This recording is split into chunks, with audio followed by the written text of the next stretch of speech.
Hello, welcome again to another lesson in General Mathematics. So for today's lesson, we will be learning about how to evaluate functions. Okay, let's start. Try to look around you. What have you noticed? Okay, you may say that life is beautiful and amazing because of the blessings that we received, because we are happy, we're alive, because of the good news that we are hearing. You may also say that people are busy with social media, busy with their own businesses or their own careers in life. Or you may also say that life has become complicated because of the things that we see each day because of also of technology. And because of technology, we can also say that life has become easy because everything is convenient for us. Okay, so it is also so just like functions make our life easy as 1 to 3. But some of you will not agree because when we say math or functions, it involves mathematics, so it's difficult. But only if you know how to use functions in real life, so it will make your life, it will make our works easy. Okay, so for example, we have here a machine. So everyone, this is Vendi, the vending machine. So I know most of you are familiar with this machine. Um, you, some of you have seen this on movies or on Korean dramas, in hospitals or in schools, in cafeteria. So this machine is also like your videoke machine, or it functions also as your piso Wi-Fi. So this vending machine will function if you insert a coin into the machine, huhulog ka lang or magpa-plug in ka lang ng coin, and depende kung anong gusto mong inumin. So yun yung value, yun yung coin na i-insert mo, and automatically a product will come out. So and you will successfully get your drink. So that is the function of vending machine. So it makes your life easy because hindi na natin kailangan lumabas or bumili pa ng inumin. So kapag meron na itong machine na to sa school nyo, kailangan mo lang ng coin at automatically it will give you the product that you need. Now, so i-apply natin ang concept ng vending machine sa ating function. Okay? So your vending machine is like your function is like your vending machine. So we call it a function machine. And anything that will be put, kung ano man yung i-insert natin sa ating function machine, so tinatawag natin yung input. And automatically, ipaprocess ng machine yon, and a product will come out and that will become our output. For example, we have here the function. The function f of x is equal to 3x squared plus 8x minus 7. Now, we will evaluate this function if x is equal to 1. So, your equation f of x is equal to 3x squared plus 8x minus 7 is your function machine. It will serve as our vending machine or simply the function machine. Now, your x equals 1 is the input, or this is the coin. This is the coin that you will insert into our function machine. So that is our output. And if we will process the input, we will try to process the input using our function machine. So this is our equation. F of x is equal to 3x squared plus 8x minus 7. So ang gagawin po natin sa ating input, which is x is equal to 1, papalitan natin, we will replace all x's by 1. So papalitan lang natin ng x ng 1. So yan yung ang kalalabasan niyan. So we have now a new equation, or we have now this kind of equation. F of 1, the 1 is our input, equals 3 times 1 squared plus 8 times 1 minus 7. since may value na tayo ng x, we will evaluate the equation.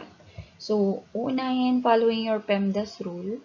So, first, evaluate the exponent. So, 1 times 1 or 1 squared times 3. So, we have f of 1 is equal to 1 times 1 or 1 squared is 1 times 3 plus 8 times 1 is 8 minus 7. Next, f of 1 is equal to 3 times 1 is 3 plus 8 minus 7. 3 plus 8 is 11 minus 7. So, 11 minus 7 is 4. So, eventually, na-process na ni function machine using the 1, which is our input, and the product or output is 4.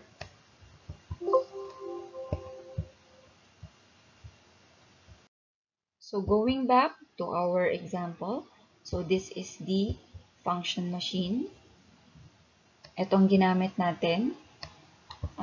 Yung plug-in, yung in-insert natin sa ating function machine is 1. X is equal to 1. That is our input. So, kanina na-process na natin, na-replace natin, ginamit natin ang value ni X sa ating function machine. We simply substitute 1 to all X and binagyan niya tayo ng output na 4. So, ibig sabihin, if X is equal to 1, the function f of x is equal to 4. So, that's it. Let's try another one. What if we have f of x is equal to x squared plus 2x minus 1. So, evaluate the function if x is 0. Okay? So, again, our input is 0. We will substitute 0 to all x's in our function. So, ang gagawin lang natin, we simply do it this way. So, f of 0 is equal to, ang x natin ay magiging 0 squared. Wala tayong papalitan kundi yung x lamang. Plus 2 times 0 minus 1. So, if you've noticed, we only replaced x by 0. And simplify. 0 squared, 0 times 0 is 0. Plus 2 times 0 is 0 minus 1. Okay? So, 0 plus 0 is 0 minus 1. And 0 minus 1 is negative 1. So, the function of 0, given our equation, x squared plus 2x minus 1 is equal to negative 1. So, that is very simple. Okay, next, we have another example. F of x is equal to negative x squared minus 2x plus 4. So, we will evaluate the function with the value f of negative 3. Okay, we will insert negative 3 in our function machine. Okay, so we have now f of negative 3. So, again, replace all x with negative 3. So, we will copy negative. So, wag nating iiwan yan, negative. So, ang x natin magiging negative 3. Okay? So, negative 3, copy squared, minus 2 times x is negative 3 plus 4. Okay, so we will simplify the equation. So we will copy first negative. So negative, so we have negative 3 times negative 3 or negative 3 squared is equal to positive 9. Okay, negative 2 Negative 2 times negative 3 is positive 6 plus 4. Okay, so simplify. Negative 9 plus 6 is negative 3, copy plus 4. Negative 3 plus 4 is equal to positive 1. So our f of negative 3 is equal to positive 1. So that is how we evaluate the function. Next, we have f of x is equal to 2 times the quantity of x squared plus 5. So given this function, what is the value of f of 2? So again, we simply substitute the value of x by 2. So we will do it this way. So f of 2, so f of x will become f of 2 equals 2 times x will become 2. Since that is the value, that is the input, copy square plus, okay, sorry. So you will enclose it in bracket since this is the value of our x plus 5. So it is very important that you use your symbols properly para po hindi tayo magkamali. So this is parentheses. So first, applying your PEMDAS, we will first evaluate or simplify those numbers with exponent. 2 times 2 or 2 squared is 4 plus 5. Okay, so 2, copy 2. 4 plus 5 is 9. 2 times 9 and 2 times 9 is equal to 80. So this is now the value of f of 2. Okay. So next, what about if our f of x equals 2 times the quantity of x squared plus 5? What is the value of f of m? So take note, the input here is m. So we simply substitute x by m. So we have f of m, simply replace x by m. So 2 times x will become m squared plus 5. And then we simplify. So using the distribution property of multiplication, so we'll multiply 2 to each element inside the parentheses. So 2 times m squared is 2m squared.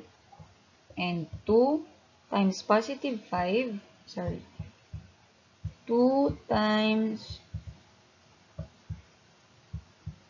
2 times positive 5 is positive 10. Therefore, our f of m is equal to, that is equal to 2m squared plus 10. So that is now the new equation or the new value of f of m. Okay, next. We have f of x is equal to 2x plus 5. Given this function, what is the value of f of x minus 1? So simply substitute x with the value of our x, which is x minus 1. So this is f of x minus 1. Okay, so copy 2. Again, replace x with the value of your x, which is also x minus 1, plus copy plus 5. Okay, simplify. So 2 times x, we will distribute 2. So 2 times x is 2x. And 2 times negative 1 is negative 2, copy plus 5. So combine like terms. So we have here copy 2x. We can combine negative 2 plus 5. So negative 2 plus 5 is positive 3. So therefore, f of x minus 1 is equal to 2x plus 3. 2x plus 3. Okay, we have another one. What if the value of x is x squared? So we will have this. So replace x with x squared. Okay, so we have 2 times, so the value of your x is also x squared. So x squared plus 5. So this is equal to 2 times x squared, oh sorry.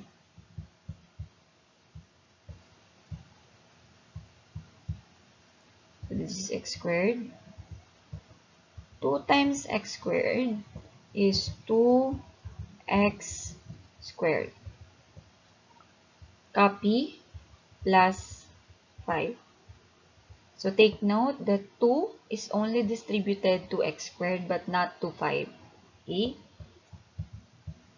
So, all in all, since wala na tayong pwede ma-simplify, so kapag in its simplest form na siya, wala ka na makikitang like terms, automatically, that is now the final answer. So, f of x squared.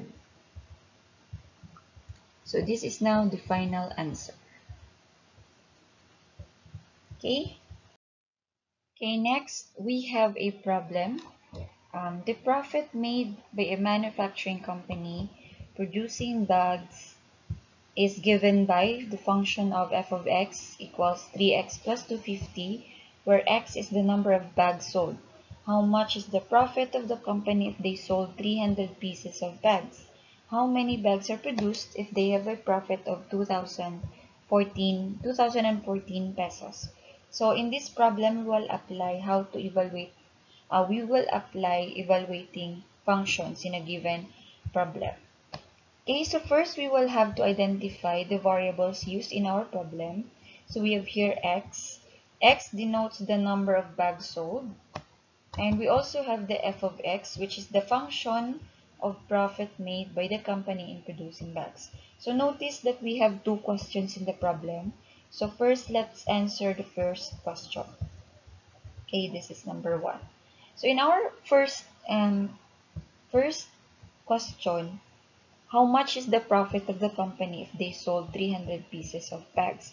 So 300 pieces of bags is our X, which is the number of bags sold. And it is equal to 300. And we are looking for f of x, or the profit. How much is the profit if they sold 300 pieces of bags? So this is we are looking for. Okay, so to do that, we will use the function f of x. F of x is equal to 3x plus 250. So to do that, since we have already the given, we simply substitute the value of our x into our equation or function. So this will become f of 300, the function of 300 times is equal to, which is equal to 3, copy 3, substitute x by 300. So x will become 300, copy plus 250. Okay, so then simplify. So we have 3 times 300 is equal to 900. And simply copy 250. So that will become 900 plus 250. Okay. Then simplify. 900 plus 250 is equal to 1,150 pesos. So therefore, the profit that the company made after selling 300 pieces of bags is 1,150 pesos.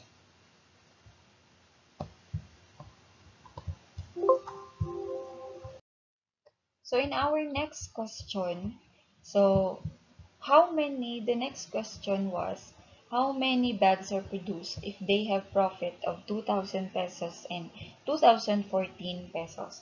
So here, the profit is given. We are looking for the number of bags. So we can say that f of x, since this is the profit, so we can simply substitute or simply say that the profit f of x is equal to 2014. And we are looking for the value of x. So this time naman, hanapin natin yung value ng x. So gagamitin natin yung function f of x is equal to 3x plus 250. So simply substitute the given into our function. So f of x is equal to 2014. So replace natin ang f of x ng 2014 since this is the profit. Equals, copy the equation 3x. So take note, hindi pa natin alam ang value ng x. So we simply copy 3x plus 250. So this time, we will apply the cancellation property. Since hinahanap natin ang value ng x, so dapat yung variable, yung term na may x ang maiiwan dito sa side na to. So we will transfer plus 250, tatawid natin siya sa kabila, or simply apply the cancellation property of addition. So para ma-zero or ma-cancel natin tong 250, simply subtract 250 here. So kung nag-subtract ka dito sa kabila, sa kanan, ganun din yung gagawin natin sa kaliwa. So since nag-subtract tayo sa kabilang equation, so magsasubtract din tayo dito. So it will become 2014 minus 50, so which is equal to 3x. Since 250 minus 250 is 0, so ma-eliminate na sila. So ang natitira na lang is 3x. So mas madali sa atin na mahanap ang value ni x. Okay? So we can now simplify. 2014 minus 250 is equal to 1,764. Okay? Copy 3x. So, since si x ang hinahanap natin, so we will eliminate 3. Paano natin ma-eliminate yan? Simply divide it by 3. So, para ma-cancel out natin ng 3, matitira si x. So, kapag nag-divide tayo sa kabila, ganun din ang gagawin natin sa kabilang side. That is the power of equal sign. So, 1,764 divided by 3 is equal to